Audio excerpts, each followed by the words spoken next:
Hello viewers, welcome back to my channel. I hope you all are doing good.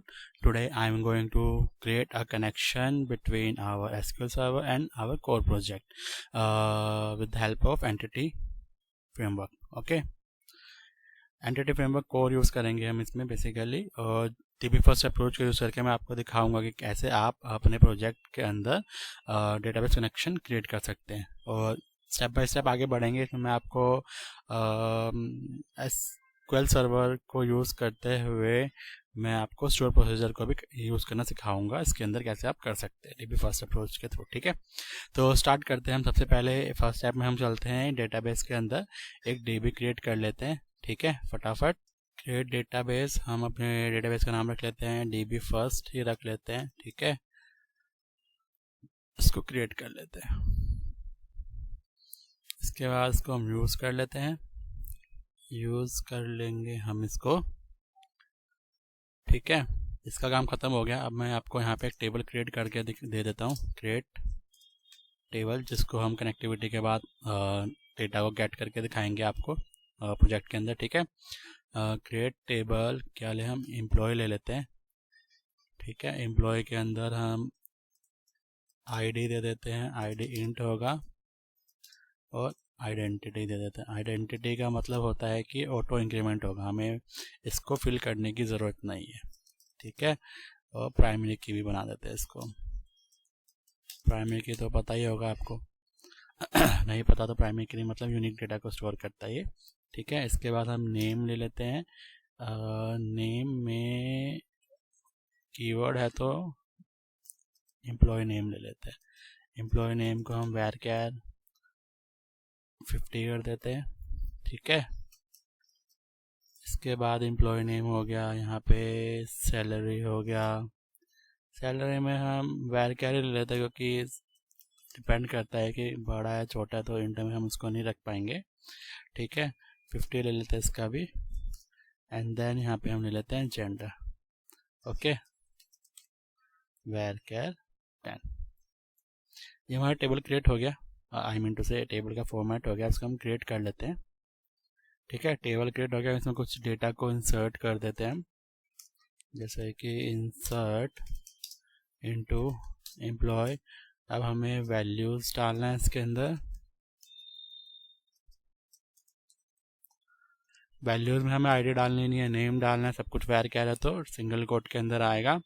ठीक है, यहाँ पे हम डाल लेते हैं रोहित, डाल देते हैं कोमा, सैलरी डाल देते हैं,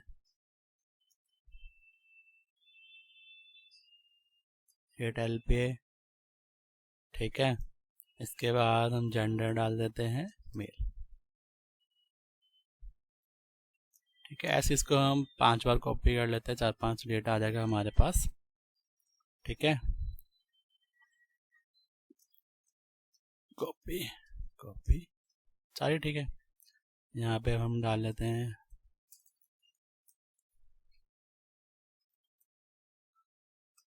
कमलेश, डाल देते हैं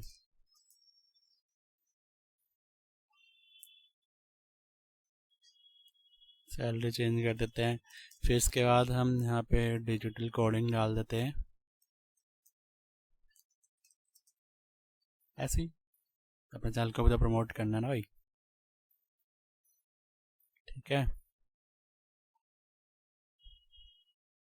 3 ही रहने देते हैं, ज़्यादा जाए तो छोड़ो। इसको हम क्या कर लेते हैं, इंसर्ट कर देते हैं इसके अंदर, एग्जीक्यूट कर देते हैं। एग्जीक्यूट का हमारा जो टेबल है वो क्रिएट हो गया। इसको हम दिखा सकते हैं कनेक्टिविटी स्टैब्लिश करने के बाद। इसमें हमें SP को भी दिखाना है, तो एक SP भी क्रिएट कर लेते हैं। ठीक है, SP क्रिएट करने के लिए go create procedure SP get data कर लेते हैं। एक में हम नॉर्मल सा पैरामीटर डिफाइन करते हैं कि पैरामीटर भी भेज सकते हैं। पैरामीटर में हम क्या करेंगे, नेम डाल देते हैं, @name varchar और 50।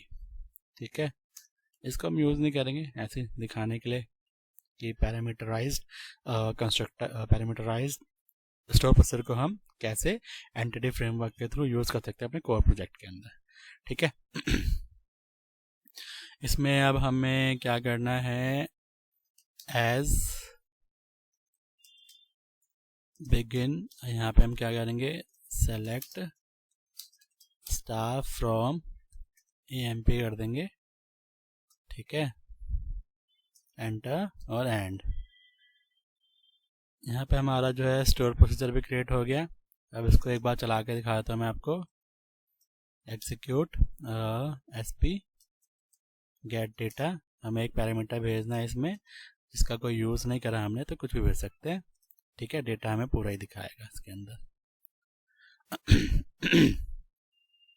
जैसे कि आप देख सकते हैं डेटा आ गया। अब हमें क्या करना है, कनेक्शन स्टैब्लिश करना है अपने कोर प्रोजेक्ट के अंदर। ये जो प्रोजेक्ट है वो कोर के ऊपर बनाया गया है। आप इसको कैसे पता कर सकते हैं, यहाँ पे आप देख सकते हैं wroot फोल्डर आ रहा है, डिपेंडेंसीज आ रहे हैं। नॉर्मल MVC में डिपेंडेंसीज और wroot फोल्डर नहीं आता, ठीक है। और ये कोर का लेटेस्ट वर्जन में से आता है। इसमें program.cs फाइल आता है। अगर पुराना कोड यूज़ करते हैं तो उसमें प्रोग्राम और स्टार्टअप फाइल दोनों अलग अलग आते हैं, ठीक है। तो यहाँ पे जो कोर है उसका 6 वर्जन यूज़ कर रहा हूँ मैं, बिकॉज वो स्टेबल है, इसलिए। नहीं तो हम 7 भी कर सकते हैं, ज़्यादा डिफरेंस नहीं है दोनों के अंदर। इसके बाद अब हमें क्या करना है, एंटिटी फ्रेमवर्क कोर यूज़ करने के लिए हमें 3 पैकेजेस इंस्टॉल करनी पड़ती है इसके अंदर। तो हम चलते हैं डिपेंडेंसीज के ऊपर, राइट क्लिक करते हैं। After right click you have an option for NuGet packages, manage NuGet packages. इसके अंदर चलते हैं, हम ब्राउज में चलेंगे। यहाँ पे हम लिखते हैं एंटिटी फ्रेमवर्क कोर SQL, देखते हैं आता है कि नहीं। SQL से तो नहीं आया, SQL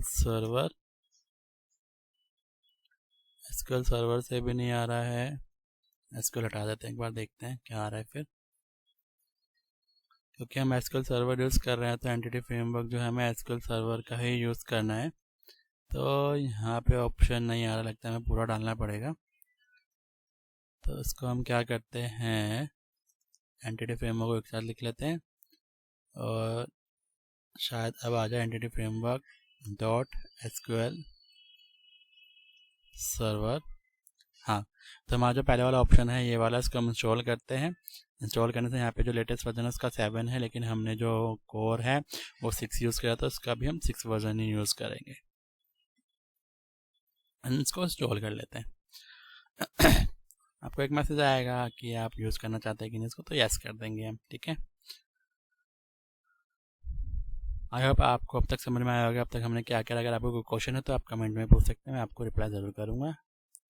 और जब तक ये प्रोसेस चल रहा है इंस्टॉलेशन का, आप में जाकर चैनल को सब्सक्राइब कर ले ताकि जो फ्यूचर में जो भी वीडियोस आने वाला है यूज़फुल, उसका नोटिफिकेशन आप तक पहुंच जाए, ठीक है। जो कि आपके लिए डेफिनेटली बेनिफिट होगा उस वीडियो से आपको। इसको डोंट शो अगेन कर देते हैं, अप्लाई कर लेते हैं, ठीक है। अब इसको एक्सेप्ट कर देते हैं हम। Entity framework code SQL server का मतलब समझ में आ गया होगा। बेसिकली हम SQL सर्वर जो यूज़ कर रहे हैं उसके लिए हम entity framework code .SQL use कर रहे हैं, जो SQL के साथ कनेक्टिविटी को एस्टेब्लिश करने के काम आता है। इसके 2 सेक्शंस और हैं। एक हमारा SQL सर्वर हो गया, इसके बाद हमारा होता है क्या, डिज़ाइन करके कुछ होता है। हाँ, ये डिज़ाइन वाला सेक्शन हम इंस्टॉल कर लेते हैं। इसका भी लेटेस्ट वर्जन नहीं करेंगे, 6 वाला वर्जन करेंगे, इंस्टॉल करेंगे एंड देन एक्सेप्ट इट। यहाँ पे इसको एक्सेप्ट कर लेते हैं। इंस्टॉल हुआ या नहीं पता नहीं चल रहा, देख लेते हैं। इंस्टॉल नहीं हुआ है ये, एक बार दोबारा ट्राई करते हैं। हाँ, हो गया, ये इंस्टॉल हो गया। अब वो पुराने वाला चेक कर लेता है, उसमें मैंने देखा नहीं था ध्यान से कि इंस्टॉल हुआ था कि नहीं। तो SQL सर्वर सेलेक्ट करते हैं वापस से एंड चेक करते हैं, ये भी इंस्टॉल हो गया था, डिज़ाइन वाला इंस्टॉल हो गया। इसके बाद हमें क्या करना है, टूल इंस्टॉल करना है। हैंडल करने के लिए टूल्स भी तो चाहिए ना। इसका भी हम लेटेस्ट नहीं करेंगे, 6 वाला वर्जन करेंगे। इसको भी हम इंस्टॉल करते हैं, देन एक्सेप्ट कर लेते हैं। ठीक है। तो हमारा फर्स्ट स्टेप था डेटाबेस में टेबल क्रिएट करना, देन स्टोर प्रोसीजर क्रिएट करना। सेकंड स्टेप था हमारे 3 पैकेजेस को इंस्टॉल करना, जो कि एसक्यूएल सर्वर है, entity framework dot entity framework core dot SQL server है, entity framework core dot design है, entity framework core dot tools है। ये सारे के सारे हम एसक्यूएल से कनेक्शन स्टैब्लिश करने के लिए यूज़ करते हैं। ठीक है, अगर आपको माई एसक्यूएल यूज़ करना है कनेक्टिविटी के लिए तो आप एसक्यूएल सर्वर की जगह माई एसक्यूएल भी यूज़ कर सकते हैं। ठीक है, अगर आपको माई एसक्यूएल पे कोई वीडियो चाहिए तो आप मुझे बता दें, मैं उस पर बना दूंगा अलग से वीडियो। ठीक है, इसके बाद हमारा ये हो गया। इसके बाद हम कनेक्शन स्टैब्लिश करेंगे। इसके लिए हमें क्या कुछ कमांड्स लिखनी पड़ेंगी। पैकेज कंसोल मैनेजर में कुछ करके होता है, स्कैफोल्ड डीबी कंटेक्स्ट करके कमांड्स होता है, जिसके थ्रू हम कनेक्शन स्टैब्लिश करते हैं डीबी फर्स्ट अप्रोच के अंदर, एंटिटी फ्रेमवर्क कोर के अंदर। ठीक है, एंटिटी फ्रेमवर्क कोर क्या है? बेसिकली एंटिटी फ्रेमवर्क कोर का एडवांस वर्जन है जो कोर के लिए बनाया गया था। जो एंटिटी फ्रेमवर्क था नॉर्मल वाला, उसमें तो हम एडीओ का मॉडल यूज़ करते थे। उसमें क्या होता था कि हमारे जो टेबल्स और स्टोर प्रोसीजर्स होते थे उसका एक डिज़ाइन बन के आ जाता था, लेआउट हमारे पास। लेकिन कोर में ये ऑप्शन नहीं है, तो हम यहाँ पे क्या यूज़ करते हैं, उन्होंने उसकी जगह पे हमें ऑप्शन दिया स्कैफोल्ड डीबी कंटेक्स्ट के कुछ कमांड थे, इसके थ्रू हमने डेटाबेस को क्रिएट करेंगे। ठीक है, तो इसका काम खत्म हो गया। अब हमें चलना है कमांड लिखने के लिए। तो कमांड लिखने के लिए हम कहाँ जाते हैं? सर्च पर जाते हैं। सर्च पर जाने के बाद हम यहाँ पे पैकेज आने रहा, एक और लिखते हैं मैनेजर, शो नहीं हो रहा है, एक बार दोबारा सर्च करते हैं। यहाँ पे हमारा पैकेज मैनेजर कंसोल कहाँ गया? ये रहा, फर्स्ट वाला ऑप्शन है, इसको हम सेलेक्ट कर लेते हैं। जैसे ही यहाँ पे पीएम आएगा इसके बाद हम अपने कमांड को लिखेंगे। ठीक है, तो यहाँ पे पीएम आ गया, हमें यहाँ पे स्कैफोल्ड का कमांड तो लिखना है। जैसे जैसे मैं लिखूंगा आप एज इट इज़ कॉपी कर लेना, बस अपना सर्वर नेम, एसक्यूएल का डेटाबेस, जो आपके यूज़र आईडी है, पासवर्ड है, वो चेंज कर लेना as per your configuration of your SQL server. ठीक है, तो यहाँ पे हम लिखते हैं स्कैफ। ठीक है, जो बड़ा है उसको बड़ा लिखना, जो छोटा है उसको छोटा लिखना। ठीक है, तो स्कैफोल्ड, फिर हम लिखेंगे डीबी कंटेक्स्ट। ये हमारा कमांड है क्रिएट करने के लिए। इसके बाद हमें बताना है कि क्या कॉन्फ़िगरेशंस है जहाँ पे इसको क्रिएट करना है। तो डबल कोट के अंदर हम लिखते हैं सर्वर इक्वल्स टू, अब हमें सर्वर का नाम लिखना। सर्वर का नाम कहाँ मिलेगा हमें? एसक्यूएल में जाएंगे, यहाँ पे कनेक्ट वाले ऑप्शन पे क्लिक करेंगे। ये आपके सर्वर का नेम है, इसको कॉपी कर लो, इसको कैंसिल कर देते हैं। यहाँ पे यूज़र आईडी जो ऐसे है और पासवर्ड आपका जो होगा आप डाल देना। ठीक है, वापस आते हैं सर्वर में, हम डालते हैं सर्वर का नेम। सर्वर का नेम के बाद हम क्या डालेंगे? ऑब्वियस सी बात है, जो सर्वर का नेम आ जाता है उसके बाद हमें क्या डालना होता है? डेटाबेस। ठीक है, तो इसके बाद हम डालेंगे डेटाबेस का डी बड़ा कर देते हैं। डेटाबेस इक्वल्स टू, डेटाबेस में हमारा क्या था, चलते हैं एक बार चेक कर लेते हैं। डेटाबेस में हमारा जो ऑप्शन था वो डीबी फर्स्ट है,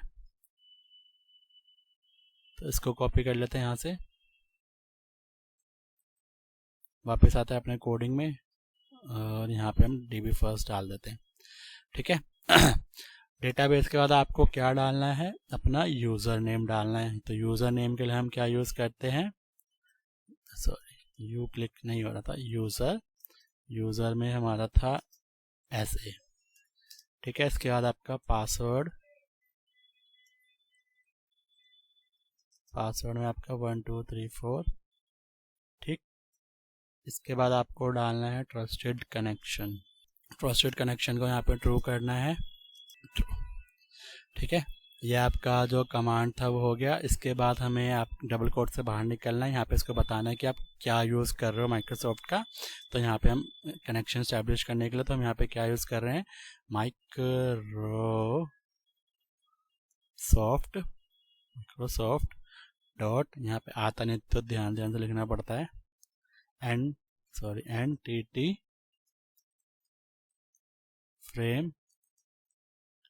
फ्रेमवर्क की स्पेलिंग सही है। ठीक है, और यहाँ पे कोर का यूज़ कर रहे हैं। कोर के बाद हम लिखेंगे यहाँ पे .SQL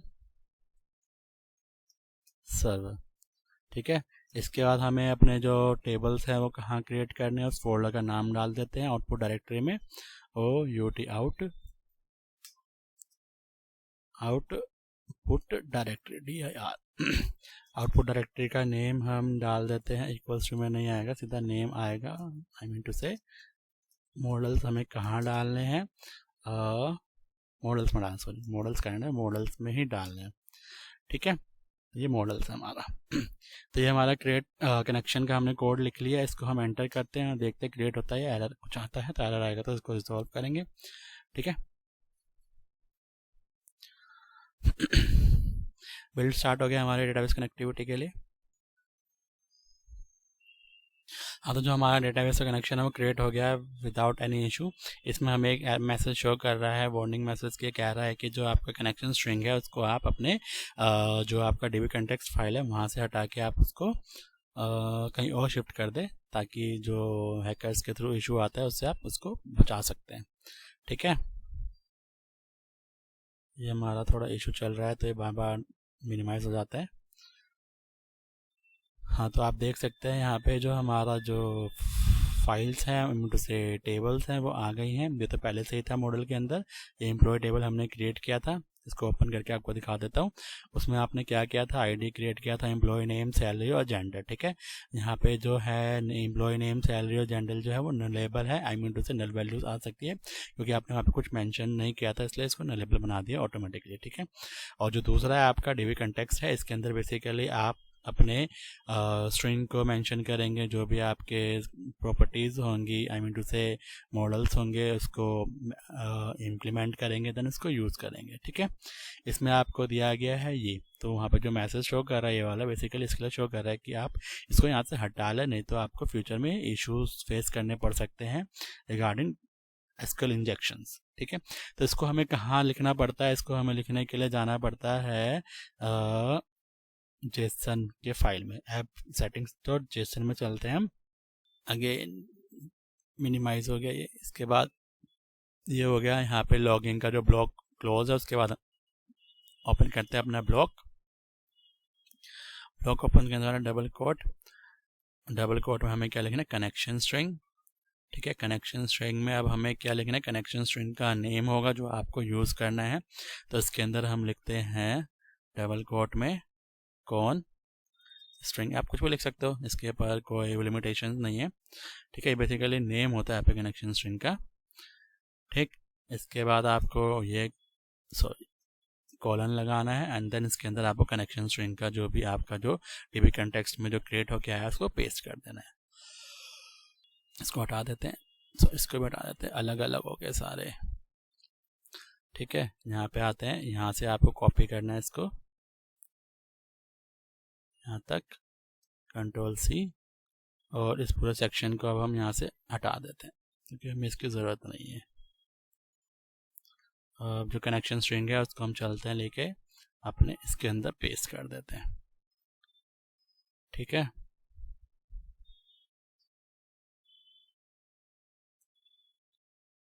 तो कुछ गड़बड़ हो गया है, ये आ गया यहाँ पे, इसकी ज़रूरत नहीं है हमें। ठीक है, तो यहाँ पे कनेक्शन स्ट्रिंग का नेम है, कनेक्शन स्ट्रिंग में हमने क्या डाल दिया, कनेक्शन स्ट्रिंग के जो भी इन्फॉर्मेशन हमें मिली थी वो सब डाल दिया और यहाँ पे क्लोज कर दिया आपने। ठीक है, अब आपने यहाँ पे कनेक्शन स्ट्रिंग तो क्रिएट कर लिया, उसको लिख दिया, वहाँ से हटा दिया। अब क्या करना है आपको, कनेक्शन स्ट्रिंग को रजिस्टर भी तो करना पड़ेगा ना। कनेक्शन स्ट्रिंग को हम कहाँ रजिस्टर करते हैं, कनेक्शन स्ट्रिंग को रजिस्टर करने के लिए हमें जाना होता है अपने क्या नाम है उसका, प्रोग्राम फाइल्स के अंदर। प्रोग्राम फाइल्स कहाँ है हमारा, यहाँ पे इसी के नीचे है। प्रोग्राम फाइल्स को ओपन करते हैं। ठीक है, प्रोग्राम फाइल्स में हमें 3 पैरामीटर्स को डिफाइन करना पड़ता है, और ये हम कहाँ पे डिफाइन करते हैं, अपने जो हमारा बिल्ड लाइन होता है इसके पहले। तो ये हमारा बिल्ड वाला प्रोजेक्ट है, हम उसे जो बिल्ड करता है उसके पहले यहाँ पे हमें लिखने हैं। ठीक है, तो यहाँ पे हम अलग से लिखते हैं और एक साथ एक लाइन में भी लिख सकते हैं। तो पहले मैं आपको अलग से लिख कर दिखा देता हूँ क्या क्या यूज़ होता है। वेब प्रोवाइडर, ठीक है, हमारा बेसिकली वेरिएबल है। ठीक है, इसके अंदर हम क्या लिखते हैं, BUILD है जो हमारे ऊपर डिफाइन है, ये वाला, इसको हम यूज़ करते हैं। मेरा यू का कीवर्ड नहीं चला ढंग से। ठीक है, तो बिल्डर के अंदर हमें क्या लेना है, डॉट सर्विसेज, सर्विसेज आ गया। अब सर्विसेज के अंदर हमें क्या सेलेक्ट करना है, यहाँ पे हम बेसिकली हम सर्विस ऐड कर रहे हैं किसका, अपने एसक्यूएल कनेक्शन का। ठीक है, तो इसके अंदर ये दिखा ही रहा है आपको, डबल टैप प्रेस करेंगे तो आपका ये ऑप्शन आ जाएगा। ठीक है, बिल्ड सर्विस प्रोवाइडर हमने यूज़ करा, जिसको हमने प्रोवाइडर के अंदर डाल दिया। ठीक है, अब हम कॉन्फ़िग एक वेरिएबल बनाएंगे, कॉन्फ़िग, इसके इक्वल्स टू में हम क्या लिखते हैं, प्रोवाइडर गेट रिक्वायर्ड सर्विस, और यहाँ पे आईपी कॉन्फ़िग आपका दिखिए रहा है एज इट इज़, हम इसको टैप करके ले लेंगे। ठीक है, हम कॉन्फ़िगरेशन एस्टैब्लिश कर रहे हैं अपने एसक्यूएल सर्वर के साथ। ठीक है, अब इसके बाद आपका कॉन्फ़िग हो गया, फिर यहाँ पे बिल्डर लिखते हैं, बिल्डर के अंदर आपको लिखना है सर्विसेज के अंदर आपको लिखना है ऐड डीबी कंटेक्स्ट। जैसा मैं लिख रहा हूँ वैसा आपको सेम लिखना है, इसमें कुछ चेंज नहीं करना, जहाँ पे चेंज करना होगा मैं आपको बता दूंगा। यहाँ पे आपको लिखना है अपने डीबी कंटेक्स्ट क्लास का नेम, तो आपका डीबी कंटेक्स्ट क्लास का नेम क्या था, डीबी फर्स्ट कंटेक्स्ट। ठीक है, यहाँ पे डीबी फर्स्ट कंटेक्स्ट आ नहीं रहा, तो यहाँ पे हम लिखते हैं डीबी फर्स्ट कंटेक्स्ट, ये ऊपर वाला आ गया। ठीक है, यहाँ पे आपको डीबी कंटेक्स्ट को वो करना है ना रजिस्टर, तो उसका नेम हम डालेंगे। ठीक है, इसके बाद हमें क्या जाना है, यहाँ पे इसके अंदर हमें बताना है कि आप कौन सा सर्वर यूज़ कर रहे हैं, आई मीन टू से क्या यूज़ कर रहे हैं, कनेक्शन को किसके साथ कनेक्शन स्टैब्लिश कर रहे हैं। ठीक है, तो यहाँ पे हम लिखते हैं आइटम इक्वल्स टू आइटम। आप यहाँ पे कुछ भी लिख सकते हैं, आइटम लिख लो, ऑप्शन लिख लो, वो आपके ऊपर डिपेंड करता है। ठीक है, आइटम के अंदर आप क्या यूज़ कर रहे हैं, यूज़ में हम कर रहे हैं ये वाला नीचे ऑप्शन जो है ना एंटिटी फ्रेमवर्क कोर के अंदर, ये यूज़ कर रहे हैं एसक्यूएल सर्वर। एसक्यूएल सर्वर में आपको आप कनेक्शन का नेम मेंशन करना है। ठीक है, कनेक्शन का नेम किस में आएगा, कॉन्फ़िग वाले सेक्शन में। कॉन्फ़िगरेशन आपने पढ़ा ही होगा, कॉन्फ़िगरेशन करते हैं ना, कनेक्शन कॉन्फ़िगरेशन मैनेजर जो पुराने वाले प्रोजेक्ट्स बनाते थे उसमें हम। ठीक है, यहाँ पे गेट कनेक्शन स्ट्रिंग करेंगे हम। ठीक है, गेट कनेक्शन स्ट्रिंग करने के बाद डबल ब्रैकेट एंड देन उसके अंदर डबल कोट, अंदर डबल कोट, और यहाँ पे हम क्या लिखेंगे, कॉन स्ट्रिंग, जो आपके कनेक्शन का नेम है। ठीक है, तो आप चेक कर सकते हैं कनेक्शन स्ट्रिंग ही है ना, कॉन स्ट्रिंग, हाँ कॉन स्ट्रिंग ही है। ठीक है, या तो आप इसको ऐसे लिख सकते हैं, या तो आप सिंगल भी लिख सकते हैं, तो सिंगल आपको बताऊं या आप खुद करेंगे, और करके बता देता हूँ चलो। ठीक है, और करके लिख देता हूँ मैं यहाँ पे कि या तो आप 3 पैरामीटर्स ऐसे मतलब वेरिएबल डिफाइन करके यूज़ कर सकते हैं, या आप कैसे यूज़ कर सकते हैं, एक सिंगल लाइन में यूज़ करने का तरीका है बिल्डर डॉट सर्विसेज। इसके बाद आपको जो अच्छा लगे आप वैसा कर सकते हैं, add dB context. DB context के अंदर आपको सेम वही क्लास नेम लिखना है, आपका डीबी कंटेक्स्ट क्लास नेम। इसके अंदर आपको फिर बताना है, जैसा कि मैंने आपको बताया था कि आप आइटम ऑप्शन कुछ भी लिख सकते हैं, यहाँ पे मैं ऑप्शंस लिख लेता हूँ,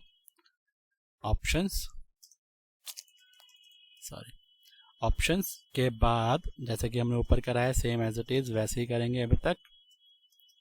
यहाँ पे भी आएगा ऑप्शंस के बाद आपको लिखना है क्या यूज़ कर रहे हैं आप, सेम एसक्यूएल सर्वर यूज़ कर रहे हैं। एसक्यूएल सर्वर के बाद आपको यहाँ पे हमने कॉन्फ़िग लिखा था ना, कॉन्फ़िग हमारा पैरामीटर के थ्रू आया था, लेकिन अब यहाँ पे पैरामीटर्स तो हमने बनाने रखे, तो इसके लिए हमें इसको पूरा लिखना पड़ेगा। बस ये था कि आप अलग अलग लिख के उसको बार बार यूज़ कर सकते हैं। अगर आप मल्टीपल कनेक्शन स्टैब्लिश कर रहे हैं अपने प्रोजेक्ट के अंदर, दैट टाइम आपको ये 3 वाले करने ही पड़ेंगे।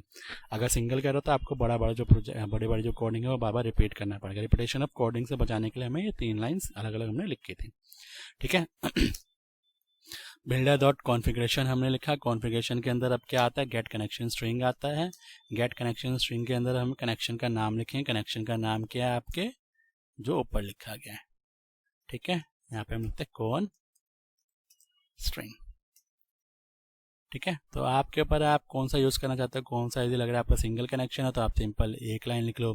अगर आप मल्टीपल कनेक्शन स्टैब्लिश कर रहे हैं, आई मीन टू से मल्टीपल डेटाबेसेस यूज़ कर रहे हैं एक प्रोजेक्ट के अंदर, तो आपको कनेक्शन के नेम्स देने पड़ते हैं अलग अलग, तो उसको क्या कहते हैं रजिस्टर करना पड़ेगा, तो उसको बार बार हमें ना लिखना पड़ता बड़ा बड़ा, इसलिए हम उसको अलग अलग लिखा था। ठीक है, तो हम इसको अब हाइड कर देते हैं। ठीक है। अब आप यहाँ पे देख सकते हैं नीचे अगर हम थोड़ा आए तो यहाँ पे बाकी और भी चीज़ें हैं, ठीक है। ये सब आप पढ़ लेना। बेसिकली मुझे तो इसमें कनेक्शन बताना है, अगर आपको इसे पढ़ना तो मेरे जो एक प्लेलिस्ट चल रहा है आप वहाँ पर जाके देख सकते हैं, उसमें सब कुछ बताया गया 1 बाय 1, ठीक है। इसके बाद जो भी हम यहाँ पे डिफाइन करें उसको बिल्ड करा था और हमारा प्रोजेक्ट चल जाता है। इसके बाद ये हमारा सर्विस जो था वो रजिस्टर्ड हो गया। सर्विस रजिस्टर्ड करने के बाद हम यहाँ पे चलते हैं वापस अपने DB Context क्लास में। DB Context क्लास में आपको मुझे कुछ बताना था, जैसा कि आप यहाँ पे देख सकते हैं ये वाला सेक्शन, जितने भी आपके जो होंगे ना क्या कहते हैं उसको टेबल्स, वो आपको यहाँ पे ऐसे रजिस्टर करना पड़ेगा। अगर आप रजिस्टर नहीं करेंगे तो उसको आप यूज़ नहीं कर सकते हैं, ठीक है। तो यहाँ तक तो आपको समझ में आ गया, क्लियर हो गया होगा आई होप। अगर आपको कोई इशू है तो आप कमेंट कर दें, मैं आपको बता दूंगा, ठीक है। अब हमारे कनेक्शन वनेक्शन का सारा काम खत्म हो गया, हम कोड करेंगे। कोड से पहले मैं आपको बता दूं कि आप अपने डेटाबेस को अपडेट कैसे करेंगे। आई मीन टू से कि कभी आपने कुछ नया चीज़ डाल दिया, कुछ नई चीज़ ऐड कर दी, कुछ नया टेबल ऐड कर दिया, तो यहाँ पे कैसे लाएंगे, ठीक है। तो यहाँ इसके लिए हम चलते हैं इसके अंदर और यहाँ पे मैं आपको शो कर देता हूँ। यहाँ पर हम डेटा नहीं डालेंगे, सिर्फ डेमो बना लेते हैं। Demo table, create table demo, ठीक है। इसके अंदर हम लिखते हैं, इसकी भी आईडी होगी, इंट होगा, आइडेंटिटी होगा और ये प्राइमरी की होगा, प्राइमरी की कोमा। इसके बाद अब हमें यहाँ पे डेमो नेम डाल देते हैं एंड देन इसका हम var कर देते हैं। इसका जो साइज है वो हम डिफाइन कर देते हैं। दैट्स इट, इतना ही रहने देते हैं, इसकी ज़्यादा ज़रूरत नहीं है। एग्जीक्यूट कर देते हैं इसको हम फटाफट। ये क्रिएट हो गया हमारा, इसमें डेटा इंसर्ट करने की ज़रूरत नहीं क्योंकि हम इसका यूज़ नहीं करेंगे, ठीक है।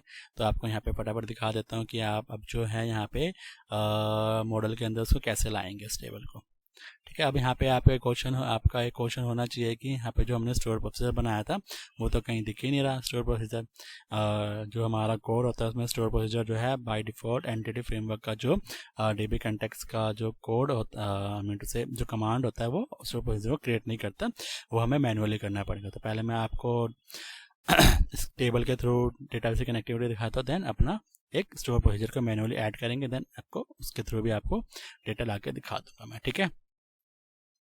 तो इसके लिए अब हम चलते हैं दोबारा से अपने सर्च में पैकेज मैनेजर कंसोल पर डबल क्लिक करते हैं, आ गया। इसको हम डॉक कर देते हैं, ठीक है।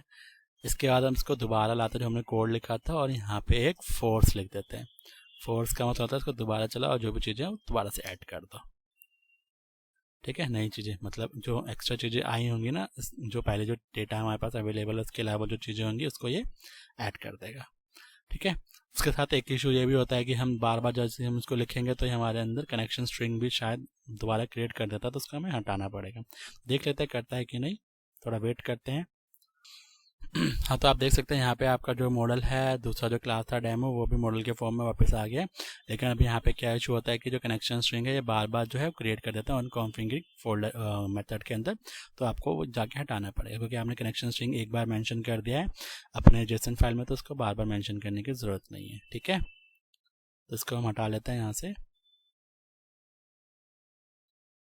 हटा देते हैं, ठीक। इसके बाद हमारे कनेक्शन का काम खत्म हो गया। मैं आपको डेटा ला कर दिखाता हूँ। डेटा लाने के लिए अब हमें क्या करना पड़ेगा, एक मेथड क्रिएट करना पड़ेगा। और मेथड कहाँ क्रिएट करेंगे हम, होम कंट्रोलर के अंदर, ठीक है। होम कंट्रोलर के अंदर चलते हैं।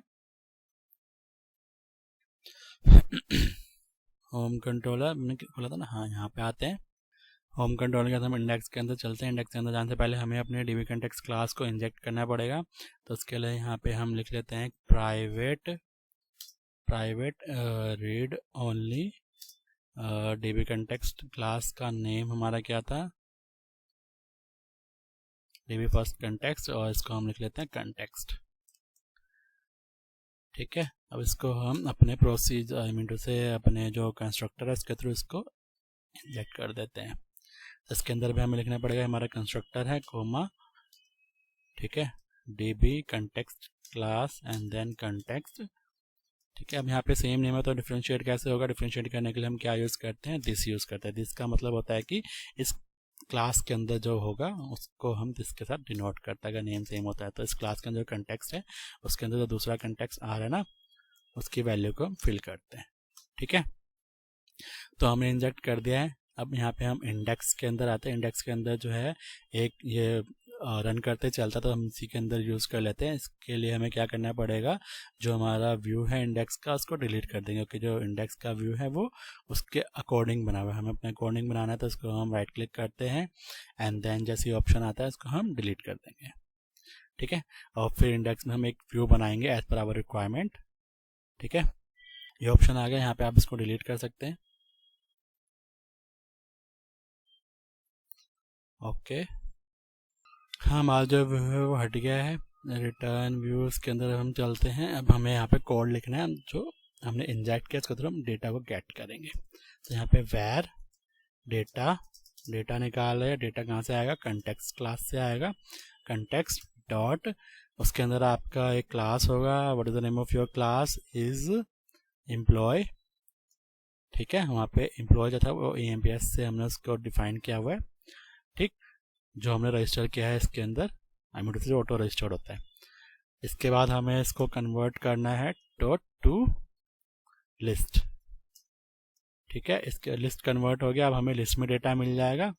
इसके बाद इसको हम ये कर देते हैं, सेमीकोलन से क्लोज कर देते हैं। देन इस डेटा को हम कहाँ पे भेज देते हैं?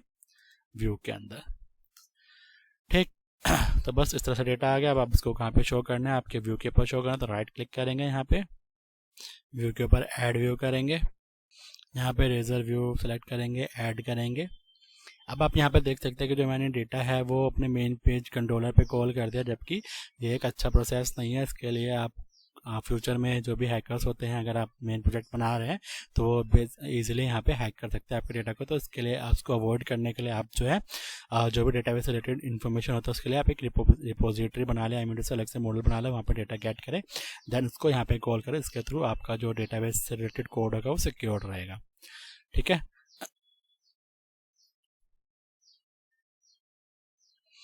यहाँ पे इंडेक्स जो है व्यू का नेम सेम रहने दें। यहाँ पे टेम्पलेट हम सेलेक्ट कर लेते हैं। लिस्ट के फॉर्म में हम डेटा भेज रहे हैं तो लिस्ट सेलेक्ट कर लेते हैं। आपका जो मॉडल है वो सेलेक्ट कर लेते हैं। यहाँ पे मॉडल डेमो नहीं है, मॉडल जो है आपका वो एम्प्लॉय है। And then DB class select कर लेते हैं, आपका ये है। एंड देन इसको हम ऐड कर देते हैं। तो आपका जो व्यू है वो क्रिएट हो गया है। तो अब जो नॉर्मल टेबल के थ्रू जो डेटा लाने का प्रोसेस है वो कंप्लीट हो गया। इसको हम चला के दिखाएंगे। उससे पहले हम अपना स्टोर प्रोसीजर का जो कोड है वो भी कंप्लीट कर लेते हैं। ठीक है, स्टोर प्रोसीजर का कोड हमें मैन्युअली लिखना पड़ेगा। IMD से मैन्युअली जो उसके मॉडल्स है वो क्रिएट करने पड़ेंगे। ठीक, तो अब हम यहाँ पे चलते हैं अपने मॉडल के अंदर। मॉडल में एक क्लास ऐड करते हैं। ऐड में क्लास ये रहा, इसको सिलेक्ट कर लेते हैं।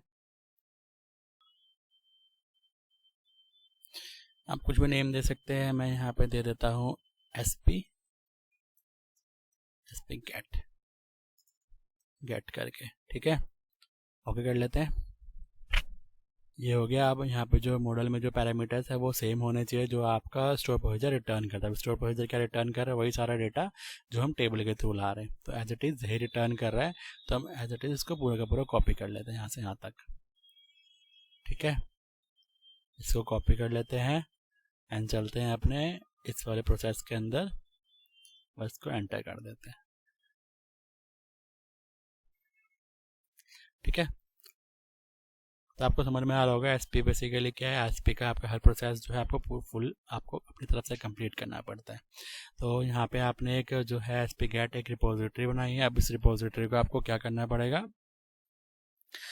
IMD से मॉडल बनाया है। अब मॉडल के लिए मॉडल के बाद आपको एक रिपोजिटरी भी ऐड करनी पड़ेगी जहाँ पे आप स्टोर प्रोसीजर से डेटा गेट करेंगे। जो मैंने आपको बताया था कि डेटाबेस से जो कोड है वो आप फ्रंट पेज पे ना लिखे, तो उसके लिए मैं आपको वो भी बता देता हूँ। इस मॉडल में एक क्लास ऐड कर लेते हैं, एक और ऐड क्लास। यहाँ पे हम लिखते हैं SP रेपो लिख लेते हैं। ठीक है, आपको मॉडल में नहीं लिखना, अलग से लिखना है। मैं जल्दी जल्दी करने के चक्कर में यहाँ पे लिख रहा हूँ। ठीक है, जब आपका ये वाला काम खत्म हो जाएगा इसके बाद आपको इसका एक कंस्ट्रक्टर बनाना है। उससे पहले हाँ, यहाँ पे आपको एक कंस्ट्रक्टर बनाना है क्योंकि आपका डेटाबेस कनेक्शन डालना पड़ेगा। तो कंस्ट्रक्टर बनाने के लिए हम क्या करेंगे, कंस्ट्रक्टर हमने कैसे बनाया था, यहाँ पे आप देख सकते हैं होम कंट्रोलर के अंदर।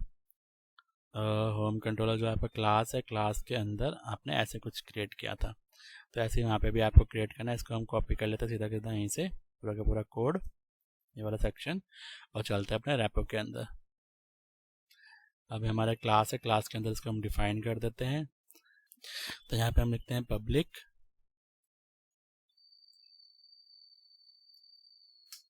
यू का इशू, पब्लिक एसपी रेपो। इसके अंदर हम लिखेंगे क्या, डीबी फर्स्ट, और इसको हम कंटेक्स्ट लिख देते हैं और टैब। आगे हमारा कंस्ट्रक्टर का प्रोसेस कंप्लीट। ठीक है, अब इसके बाद हमारा जो इंजेक्ट था हमने कर दिया अपने मेथड आई मीन टू से कनेक्शन को। कनेक्शन के बाद हमें क्या लिखना है, एक प्रॉपर्टी बनानी है पब्लिक IEnumerable टाइप बनाते हैं। आई मीन टू से जो हमारा डेटा होगा ना वो हमें लिस्ट में रिटर्न होगा, तो IEnumerable बना लेते हैं। ठीक है, और एक किस टाइप का होगा हमारा, SP गेट करके वो मॉडल था ना, ये वाला, इस टाइप का जो भी डेटा आएगा उसके अंदर हम डालेंगे। ठीक है, इसका हम कुछ नेम दे देते हैं। नेम क्या देंगे हम, SP डेटा डाल देते हैं। ठीक है, अब यहाँ पे एक पैरामीटर भी जाता है, तो हमें पैरामीटर डिफाइन करना पड़ेगा इसके अंदर। पैरामीटर में हमने क्या भेजा था, वहाँ पे स्ट्रिंग नेम कर देते हैं। ठीक है, ये हमें भेजना है स्टोर प्रोसेसर में, नहीं तो एरर आएगा। अब यहाँ पे एरर क्यों आ रहा है, क्योंकि अभी तक हमने कुछ रिटर्न नहीं करा। तो हम आगे काम करते हैं, उसके बाद हम इसमें रिटर्न कर देंगे। ठीक है, तो इसके अंदर भी हम सिंपल वैर डेटा लिखते हैं। वैर डेटा में डेटा निकालेंगे। अब डेटा जो है कैसे निकलेगा, कंटेक्स्ट डॉट इसके अंदर हमारा क्या था, गेट करके कुछ था ना, SP गेट। यहाँ पे चलते हैं SP, हाँ नहीं रहा, कुछ तो गड़बड़ है। तो इसके अंदर डॉट SP गेट आना तो चाहिए, लेकिन हमारा यहाँ पे शो नहीं हो रहा, पता नहीं क्या इशू है।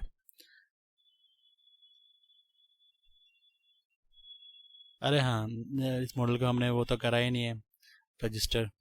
तो रजिस्टर करने के लिए हम कहाँ चलते हैं, अपने प्रोग्राम फाइल के अंदर। प्रोग्राम फाइल के अंदर चलते हैं। हमें जितने भी बोला था ना, जितने भी क्लासेस होंगे उसको रजिस्टर करना पड़ता है। Register register register, register program file के अंदर नहीं करते, DB कंटेक्स्ट के अंदर करते हैं। थोड़ा कंफ्यूज हो जाते हैं, थोड़े इतने लंबे फॉर्मेट है ना इसके। ठीक है, तो यहाँ पे हमें कंस्ट्रक्टर का भी वो करना है, रजिस्टर कंस्ट्रक्टर कह रहा हूँ, स्टोर प्रोसीजर को। तो एंटर करते हैं। यहाँ पे EMP की जगह हमारा क्या था, SP, वो ऑप्शन आ जाएगा आप डालेंगे तो, ये आ गया। अब सेम देखो, जो नेम होता है उसका प्लूरल नेम यहाँ पे होता था। हम इसी प्रोसेस को फॉलो करेंगे जो हमें एंटिटी फ्रेमवर्क देता है। ठीक है, ये आ गया। अब हम चलते हैं अपने रेपोजिटरी के अंदर। रिपोजिटरी के अंदर चलते हैं डॉट, अब हम यहाँ पे SP डालेंगे तो हमारा ऑप्शन आ जाएगा। ठीक है, इसके बाद हमने मॉडल को कॉल कर लिया। मॉडल में से हम कैसे निकाल रहे डेटा, फ्रॉम SQL इंटरप्रेटेड। आपके पास बहुत और भी ऑप्शंस होते हैं, आप वो उसके लिए बेसिकली हमारा थोड़ा सिक्योरिटी जो है अच्छा प्रोवाइड करता है, इसलिए मैं इसको यूज़ कर रहा हूँ। ठीक है, अब यहाँ पे इसके अंदर हमें एग्जीक्यूट करना है अपने स्टोर प्रोसीजर को। तो यहाँ पे डॉलर का साइन लगाएंगे हम, डॉलर डबल कोट, इसके अंदर लिखेंगे EXEC एग्जीक्यूट। अब हमारा स्टोर प्रोसीजर का नेम क्या है, उसको हम ले लेते हैं यहाँ से, SP गेट डेटा है।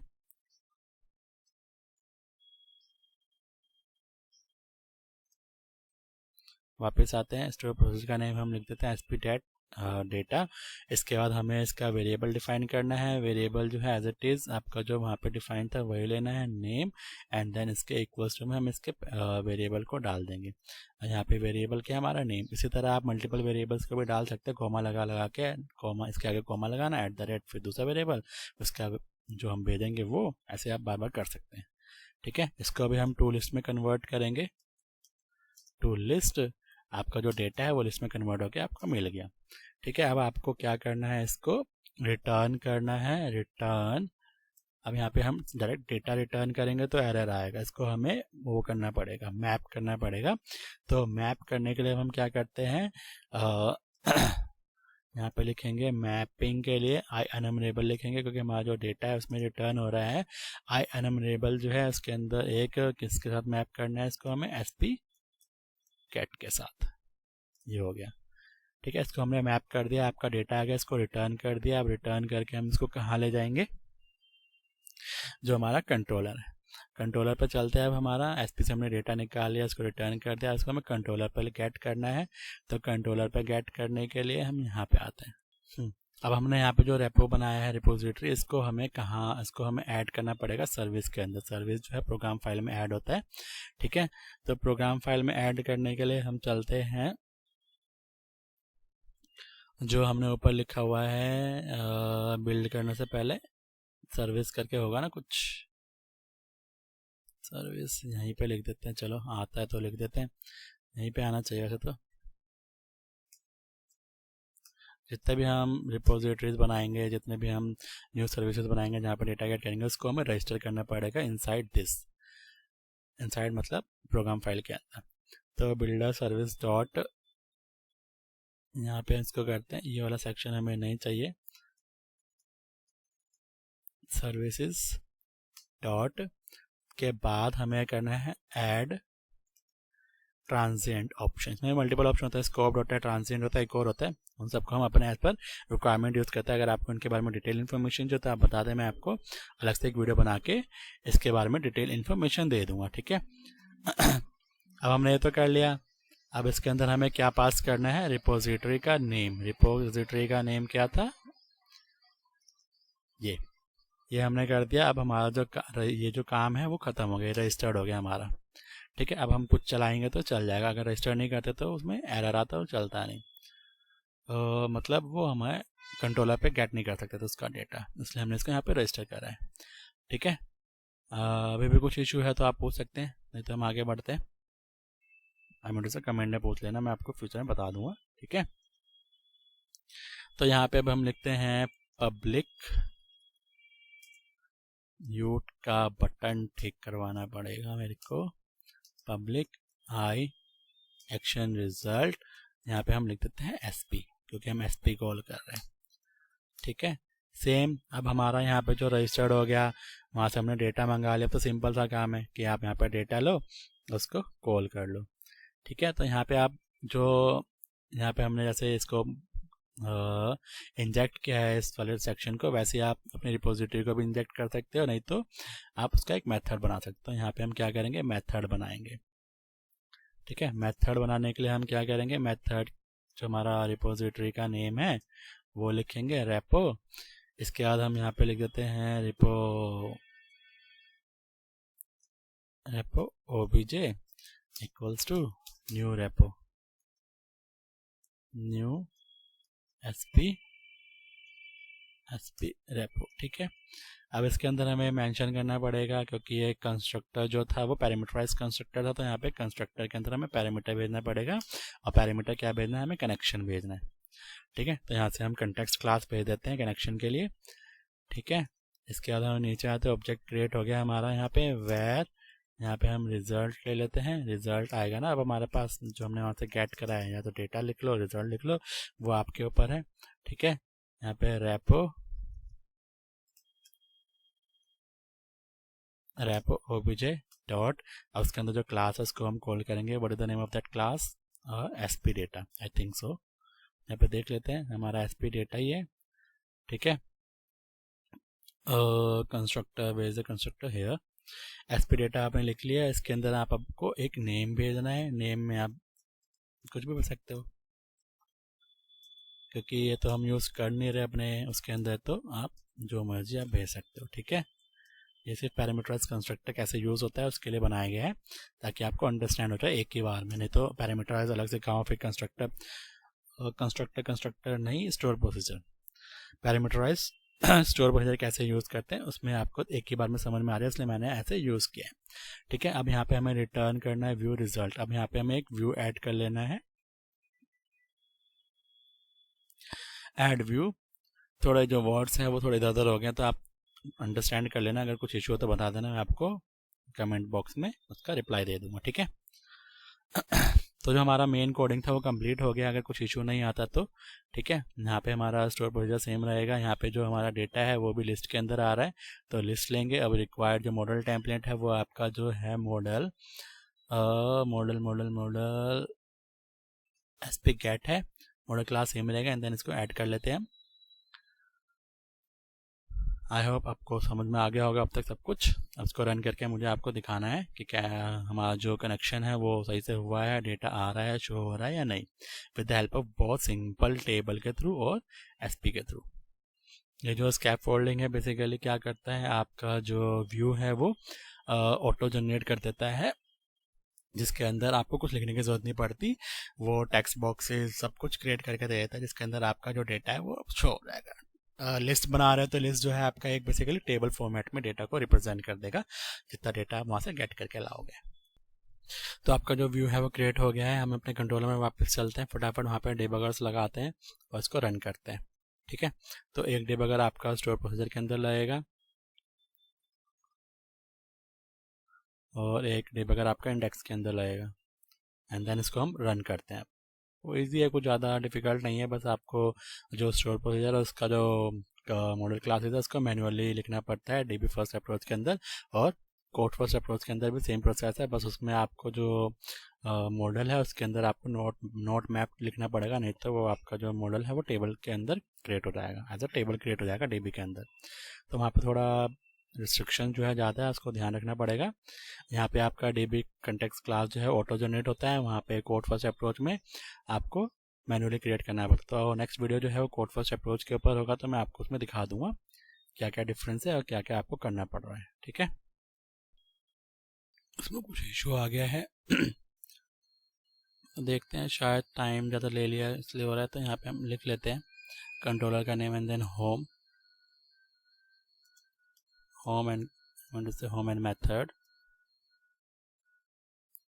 एंटर करते हैं। हमारा एक्शन मेथड है ये, हमारे टेबल के लिए सिंपल जो टेबल से डेटा ला रहे हैं। हाँ, तो आपका जो डिबगर है वो चल गया। अब हम देखते हैं हमारा डेटा है वो आया कि नहीं है, तो उसके लिए F10 प्रेस करते हैं। Next line. तो अब यहाँ पे देखते हैं आपका डेटा आया है कि नहीं आया डेटाबेस से।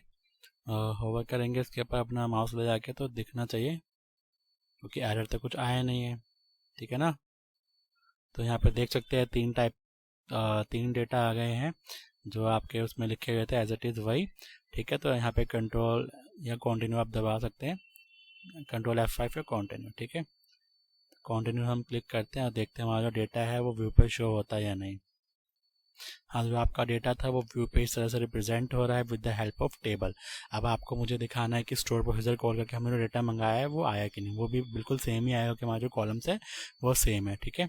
तो यहाँ पे हमारा जो इंडेक्स था वो आई मीन टू से कंट्रोलर था वो सेम था, लेकिन यहाँ पे हमारा मेथड जो था वो डिफरेंट था। यहाँ पे SP डालते हैं एंड देन एंटर करते हैं और हमारा जो डिबगर है वो देखते हैं हमारे SP वाले मेथड के अंदर आता है कि नहीं, ठीक है। ये आ गया है, हम F10 दबाते हैं, F10 F11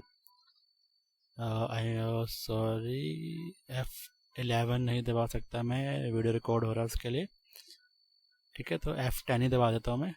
F10 यहाँ पे शॉर्टकट होता है, हाँ ये रहा। चलते हैं आगे, F10 दबा के और यहाँ पे देखते हैं रिजल्ट आया कि नहीं। तो यहाँ पे देख सकते हैं स्टोर प्रोसीजर से भी रिजल्ट आ गया है। अगर आपको दोबारा देखना है, अंदर डिटेल में देखना, तो वापस चलते हैं इसमें, हम यहाँ पे आते हैं, F10 यहाँ पे आया।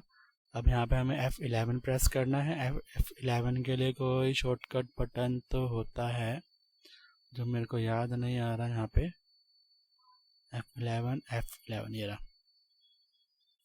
ठीक है। F11 के थ्रू हम इस मेथड के अंदर चले जाएंगे। देख सकते हैं इस मेथड के अंदर आ गए हम। F10 प्रेस करते हैं 1 बाय 1 और ये हमारा जो स्टोर प्रोसीजर है यहाँ पे कॉल हो रहा है और यहाँ पे डेटा निकल के आ गया, जैसे कि मैंने आपको पहले दिखाया था। थोड़ा डिटेल में दिखाने के लिए मैं अंदर आया हूँ, ठीक है। 3 डेटा आ गया। अब हम इसको F5 दबा देते हैं ताकि सीधा जो हमारा जो व्यू है वो हमें रिप्रेजेंट हो जाए और हमारा जो डेटा है जो स्टोर प्रोसीजर के थ्रू आया है वो हमारे व्यू पे दिख जाए। और जो हमारा जो डीबी फर्स्ट अप्रोच के थ्रू हमने डेटाबेस कनेक्टिविटी की थी वो हमारा जो काम है आज यहाँ पे फिनिश होता है, ठीक है। जैसा कि आप देख सकते हैं यहाँ पे डेटा आ गया है और यहाँ पे कंट्रोलर होम है और मेथड एसपी है, ठीक है। और यहाँ पे ये भी देख सकते हैं आप, चेंज हो गया है ताकि डिफ्रेंशिएट करने में आपको ईजी रहे, ठीक। इस तरह से आप डीबी फर्स्ट अप्रोच के थ्रू सिंपल टेबल के थ्रू डेटा मंगा सकते हो और एसपी के थ्रू भी डेटा मंगा सकते हैं। आई होप आपको सब कुछ समझ में आ गया होगा। अगर आप यहाँ पे इसको CRUD ऑपरेशन के थ्रू देखना चाहते हैं पूरा एडिट डिटेल और डिलीट, तो आप मुझे कमेंट करते हैं, मैं इसका CRUD ऑपरेशन ही बना दूंगा, ठीक है। अब जो नेक्स्ट वीडियो होगा इसका वो कोड फर्स्ट अप्रोच के ऊपर होगा। आई होप आपको सब कुछ समझ में आ गया होगा। प्लीज़ जाके मेरी वीडियोस को लाइक करें, शेयर करें एंड मेरे चैनल को सब्सक्राइब करें, जो कि सबसे मोस्ट इंपॉर्टेंट थिंग है, क्योंकि जो नेक्स्ट वीडियोज़ हैं वो तभी आप तक पहुँचेंगे जब आप मेरे चैनल को सब्सक्राइब करेंगे। Thanks for watching.